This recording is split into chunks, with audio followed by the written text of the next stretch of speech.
तो हाय दोस्तों, welcome back to our YouTube channel. दोस्तों इस वीडियो में बात करने वाले हैं आधार हाउसिंग फाइनेंस आईपीओ की लिस्टिंग डे स्ट्रेटेजी को, यानी लिस्टिंग वाले दिन आपको क्या प्लानिंग करनी चाहिए वो आपको इस वीडियो में शेयर करने वाला हूं। तो इसकी जो लिस्टिंग की डेट है वो है 15 मई की। तो 15 मई को सुबह 10 बजे इसकी लिस्टिंग होने वाली है बीएसई और एनएसई के ऊपर। और जिनको आईपीओ यहाँ पर नहीं मिला है उनको 14 मई को यानी कि मंगलवार को रात को 8 या 9 बजे तक उनका पैसा यहाँ पर रिफंड कर दिया जाएगा। अब बात कर लेते हैं इसके अंदर यहाँ पर क्या प्राइस चल रही है, क्या ग्रे मार्केट चल रहा है, उसके अकॉर्डिंग यहाँ पर हम बात करते हैं। तो हम यहाँ पे लेके चल रहे हैं कि अगर आपको एक लोट मिला है तो यहाँ पर एक लोट में आपके हैं 47 शेयर। आईपीओ प्राइस थी 315 रुपये की। आज की डेट का जो ग्रे मार्केट प्रीमियम है 14 मई का वो चल रहा है 54 रुपीज़ का। ये अब भी जा सकता है, ये डाउन भी जा सकता है, वो कैलकुलेशन बाद में आप बिठाते रहना। एक्सपेक्टेड लिस्टिंग गेन जो है इसके अकॉर्डिंग यहाँ पे बन रहा है 369 रुपीज़ का।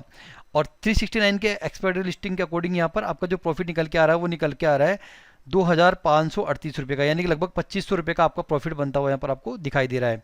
अब हमें यहाँ पर सारे शेयर्स को लिस्टिंग पे निकालना चाहिए या लॉन्ग टर्म के हिसाब से होल्ड करना चाहिए। उसके लिए हमें कंपनी को जानना जरूरी है कि कंपनी कैसी है। क्या कंपनी यहाँ पर ऐसी है कि हम लिस्टिंग पे निकल के भाग जाएं, या कंपनी ऐसी है कि हमारे शेयर्स को लॉन्ग टर्म के हिसाब से होल्ड कर सके ताकि हमें एक अच्छी वेल्थ क्रिएट करने को मिले। तो company is good for medium to long term, company medium to long term के हिसाब से अच्छी है। इसके लिए हम थोड़ा कंपनी के बारे में जान लेते हैं, उसके बाद इन नंबर्स पे हम बात करेंगे कि क्या स्ट्रेटेजी हमें फॉलो करनी चाहिए। तो देखिए यहाँ पर कंपनी जो है हाउसिंग फाइनेंस कंपनी है, जो कि यहाँ पर lower to middle income group को, lower to middle income customer होते हैं उनको लोन प्रोवाइड करती है। और जो लोअर इनकम हाउसिंग सेगमेंट में ये टिकट साइज जो है इनका 1.5 मिलियन का है। इसका मतलब हुआ कि ये मैक्सिमम 15 लाख रुपए तक का यहाँ पर ये लोन प्रोवाइड करते हैं।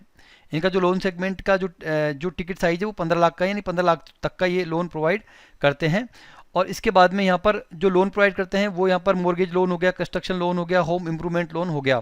अब देखिए सबसे इंपॉर्टेंट बात, as per the CRISIL report the company है द हाइएस्ट एयूएम, कंपनी का सबसे ज़्यादा एयूएम है according to the CRISIL report. And net worth among the peers 21, 22 और 23 और दिसंबर 22 में और दिसंबर 23 में, यानी कि 21 और 22 और 23 में कंपनी के जो कंपटीटर्स हैं उनमें सबसे ज़्यादा कंपनी का एयूएम है, यानी कंपनी के असेट्स ज़्यादा हैं सबसे ज़्यादा, और कंपनी की नेटवर्थ सबसे ज़्यादा है, यानी अपने कंपटीटर से एयूएम और नेटवर्थ में सबसे ज़्यादा है। कंपनी की जो प्रेजेंसी है वो 20 स्टेट्स के अंदर है और 20 स्टेट्स और यूनियन टेरिटरीज के अंदर है, जो कि हाईएस्ट है अपने कंपटीटर से according to the CRISIL report. CRISIL report के अकॉर्डिंग इसकी प्रेजेंसी सबसे ज़्यादा स्टेट्स के अंदर है। And the average ticket size of loan was 0.9 million, यानी कि 31 दिसंबर 2022 तक इसका जो लोन साइज था वो 9 लाख रुपए तक का था। उसके बाद में यहाँ पे जो लोन का जो साइज हुआ वो यहाँ पर 2023 में 10 लाख का यहाँ पर लोन कंपनी ने यहाँ पर दिया है। ये एवरेज है, एवरेज जो लोन साइज है उसकी बात कर रहा हूँ मैं, कि यानी एक कस्टमर को यहाँ पर कंपनी ने 9 लाख का लोन दिया था, फिर यहाँ पर 10 लाख का लोन दिया। तो इसमें आप देख सकते हैं एवरेज लोन वैल्यू यहाँ पर कंपनी की 57% से बढ़कर यहाँ पर 58% हुई है, जो कि एक अच्छा सिग्नल है, कंपनी यहाँ पर ग्रोथ कर रही है। इसका मतलब होता है एवरेज लोन टू वैल्यू का मतलब होता है कि मान लो कि आपने कोई प्रॉपर्टी, आपने कोई लोन लिया 10 लाख रुपये का, है ना, तो कंपनी ने आपकी जो प्रॉपर्टी रखी है ना 15 लाख रुपए की रखी थी।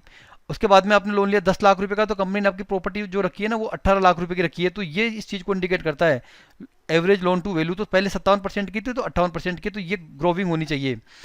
क्लियर है। इसके बाद में और बात कर लेते हैं कि और कंपनी किस तरह से परफॉर्म कर रही है। यहाँ पे देखिए कंपनी के बारे में, तो कंपनी की जो ब्रांचेज है ना वो ईयर ऑन ईयर बेस पे बढ़ती हुई है। पहले कंपनी की ब्रांचेज थी 310 कंपनी की ब्रांच थी, उसके बाद में 332 हुई, कब 22 में। और यहाँ पर 400 लगभग 470 ब्रांचेज हुई 31 मार्च 2023 को। और अब यहाँ पर 31 दिसंबर 2000 तक कंपनी की जो ब्रांचेज है वो 487 है। तो कंपनी की जो ब्रांचेज है वो भी यहाँ पर बढ़ती हुई है। अब यहाँ पर कंपनी का प्रॉफिट भी जान लेते हैं, कंपनी प्रॉफिट मेकिंग है या लॉस मेकिंग है। तो आप यहाँ पे नंबर्स देखिए, 21 का नंबर देखिए, 22 का देखिए, 23 का देखिए। रेवेन्यू देखिए कंपनी का ईयर ऑन ईयर बेसिस पे यहाँ पर बढ़ता हुआ है। प्रॉफिट आफ्टर टैक्स देख सकते हैं, प्रॉफिट आफ्टर टैक्स भी कंपनी का बढ़ता हुआ है। तो आप देख सकते हैं यहाँ पर जो रिवेन्यू है वो लगभग 18% से बढ़ा है, प्रॉफिट आफ्टर टैक्स है जो 22% से बढ़ा है। कब, किस ड्यूरेशन में, मार्च 31 2022 से और मार्च 31 2023 के बीच में, लास्ट के एक साल के अंदर प्रॉफिट आफ्टर टैक्स कंपनी का 22% से यहाँ पर बढ़ा है। तो कंपनी अच्छा परफॉर्म कर रही है अपने सेक्टर में, जो अपने कंपटीटर्स है उनसे बहुत अच्छा परफॉर्म कर रही है, तो कंपटीशन के मामले में कंपनी कहीं पे पीछे नहीं है। अब इसका जो पीई निकल के आ रहा है पोस्ट आईपीओ, वो निकल के आ रहा है 18 रुपये का पीई। और जो इसके कंपटीटर है एप्टेस, आवास होम फाइनेंस, इंडिया शेल्टर, ये इसके कंपटीटर है, आप इनका पीई देख सकते हैं। तो कंपनी यहाँ पर पीई वाइज भी यहाँ पर रीजनेबल है, यानी कंपनी जो आईपीओ लेके आई है वो इतना महंगा आईपीओ लेकर नहीं आई है। तो ये तो कंपनी की रही बातें कि कंपनी किस तरह का परफॉर्म कर रही है। अब ये तो रही पॉजिटिव बात है, कंपनी के अंदर नेगेटिव बात क्या हो सकती है आगे जाके, वो भी हम यहाँ पे जान लेते हैं। तो सबसे पहले ये कि कंपनी ने यहाँ पे है जो 2000 करोड़ का है ऑफर फोर्स सेल निकाला है, एक रिस्क फैक्टर ये हो सकता है। दूसरा यहाँ पर रेगुलेटरी है कि कोई भी आरबीआई की गाइडलाइन आएगी तो उसका इंपैक्ट यहाँ पे सीधा देखने को मिल सकता है। तीसरा यहाँ पर डिफॉल्ट रिस्क की, अगर मान लो कोई भी कस्टमर है वो पेमेंट नहीं करता है तो वो डिफॉल्टर हो जाता है, तो रिस्क फैक्टर। तो ये तो हर बैंक के अंदर आपको ये तीनों फैक्टर तो आपको देखने को मिलेंगे, तो आप इन फैक्टर्स को यहाँ पर इग्नोर कर सकते हैं। लेकिन कंपनी यहाँ पर ग्रोविंग है, तो कंपनी जैसे मैंने आपको बताया कि कंपनी जो है मीडियम टू लॉन्ग टर्म के हिसाब से एक अच्छी कंपनी है। अब देखिए यहाँ पर हमें क्या स्ट्रेटेजी फॉलो करनी चाहिए, वो मैं आपको समझा देता हूँ। यहाँ पर हमें इस चीज़ को ध्यान में रखना है, जैसे इंडिजिनी आईपीओ से हमने सीखा कि यार प्री ओपन मार्केट में जब वहाँ पर आईपीओ लिस्ट हुआ था, उसके बाद में यानी 9:45 पे जो लिस्टिंग प्राइस थी, उसके बाद में 10 बजे जब वो लिस्ट हुआ तो माइनस के 10% चला गया, माइनस के 12% चला गया, यानी कि वो माइनस में जाता ही रहा और इन्वेस्टर यहाँ पर देखते रह गए, उनको मौका ही नहीं मिला उसमें प्रॉफिट बुक करने का। क्लियर है? तो यहाँ पर जिन्होंने 9:45 पे बेच दिया होगा तो उनको ज़्यादा प्रॉफिट मिला होगा, और उसके बाद में जिन्होंने 10 बजे बेचा होगा या 11 बजे बेचा होगा उनको यहाँ पर कम प्रॉफिट मिला होगा, यानी कि 10% कम प्रॉफिट मिला होगा या 12% प्रॉफिट कम मिला होगा। तो उसी स्ट्रेटेजी को हम यहाँ पे ध्यान में रखते हैं कि हो सकता है कि लिस्ट होने के बाद में वो डाउन चला जाए। तो हम यहाँ पे क्या करेंगे, हमारे पास में टोटल 47 शेयर है, जिसमें से 15 शेयर को हम प्री ओपन के अंदर निकाल सकते हैं। और हम मानते हैं कि इसकी जो लिस्टिंग है वो 369 की होगी, कब? 9:45 पर, 9:45 AM पर 369 पर इसकी लिस्टिंग होने वाली है। तो हम 15 शेयर यहाँ पर निकाल देंगे, पूरे के पूरे शेयर नहीं निकालेंगे प्री ओपन में, क्योंकि अगर हम प्री ओपन में पूरे शेयर निकाल के बैठ गए खाली हाथ और उसके बाद में मान लो वो ऊपर चला गया, 20% ऊपर चला गया या 30% ऊपर चला गया, तो हम वहाँ पर केवल देखते रह जाएंगे, हम पछताएंगे कि हम वहाँ से जल्दी आउट हो गए, है ना। तो आपको यहाँ पर स्टॉक्स को अपनी झोली में भी रखना है और उसको रखते हुए उसके साथ में खेलना भी है। तो 15 शेयर आपने यहाँ पर प्री ओपन के अंदर निकाल दिए 369 के प्राइस में।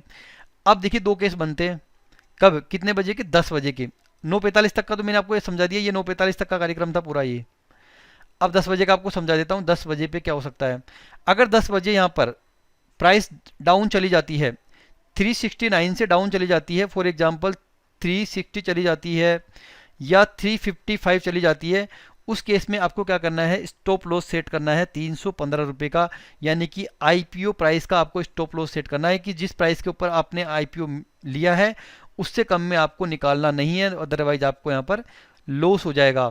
ठीक है, तो आपको यहाँ पर 15 क्वांटिटी के लिए स्टॉप लॉस सेट करना है। आपको जिस प्राइस के अंदर आईपीओ मिला है 315 रुपये की प्राइस के ऊपर, वो आपको यहाँ पर सेट करना है। ऐसा करने पर अगर प्राइस 315 चली जाती है तो 15 क्वांटिटी तो आपकी प्री ओपन में निकल गई और 15 क्वांटिटी आपकी इसमें निकल गई, तो आपको इसमें तो बिल्कुल भी लॉस, प्रॉफिट और लॉस नहीं है, इसमें आपको प्रॉफिट मिल गया। और उसके बाद में आपकी जो 17 क्वांटिटी बचती है उसको आप यहाँ पर लॉन्ग टर्म के हिसाब से होल्ड कर सकते हो। क्लियर? एक केस ये बनता है। दूसरा केस यहाँ पर ये बनता है कि प्री ओपन में आपने 15 शेयर को यहाँ पर 15 शेयर को आपने प्री ओपन में निकाल दिया। अब यहाँ पर प्राइस 10 बजे डाउन नहीं गई, प्राइस 10 बजे यहाँ पर ऊपर चली गई, यानी 369 से ऊपर प्राइस चली गई, उस केस में क्या होगा? तो ये तो अच्छी बात है अगर 369 से चली जाती है। तो अगर 369 से ऊपर प्राइस चली जाती है, फॉर एग्जांपल 380 चली जाती है, 390 चली जाती है, तो आपको उस केस में स्टॉप लॉस सेट करना है जो इसकी लिस्टिंग प्राइस है उसका, यानी जो जिस प्राइस के ऊपर लिस्ट हुआ है 369 प्राइस के ऊपर लिस्ट हुआ था यहाँ पर, तो वो आपको यहाँ पर स्टॉप लॉस सेट करना है। अगर मान लो 380 चला जाता है, 380 में आप प्रॉफिट बुक कर लेते हो तो आपको अच्छा प्रॉफिट मिलता है, लेकिन अगर मान लो 380 से गिरता गिरता फिर आ गया तो आके आपका अटकेगा तो यहीं पे ना जिस प्राइस के ऊपर वो लिस्ट हुआ है, तो यहाँ पर तो आपको कोई लॉस नहीं है क्योंकि आपने तो 315 पे खरीदा था और 369 का आपने लॉस लगाया था, तो यहाँ पे आपको प्रॉफिट है।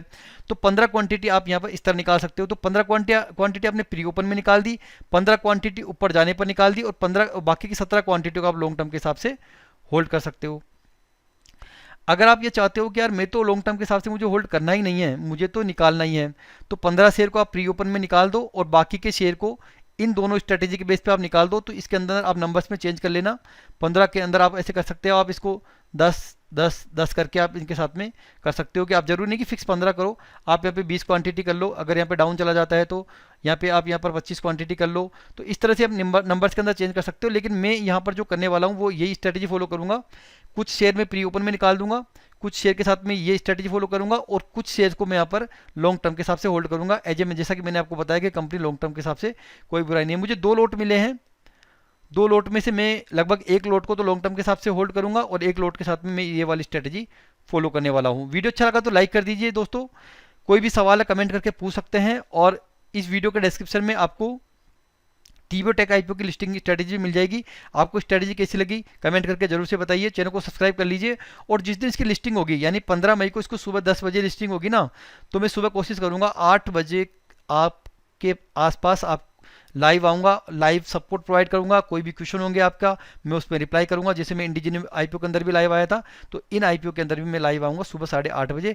तो आप हमसे 8:30 बजे कनेक्ट हो सकते हैं। इसके लिए आप चैनल को सब्सक्राइब कर लो, बेल आइकन को प्रेस कर लो, ताकि मैं लाइव आऊँ तो आपको सबसे पहले नोटिफिकेशन पहुँच जाए। Thanks for watching.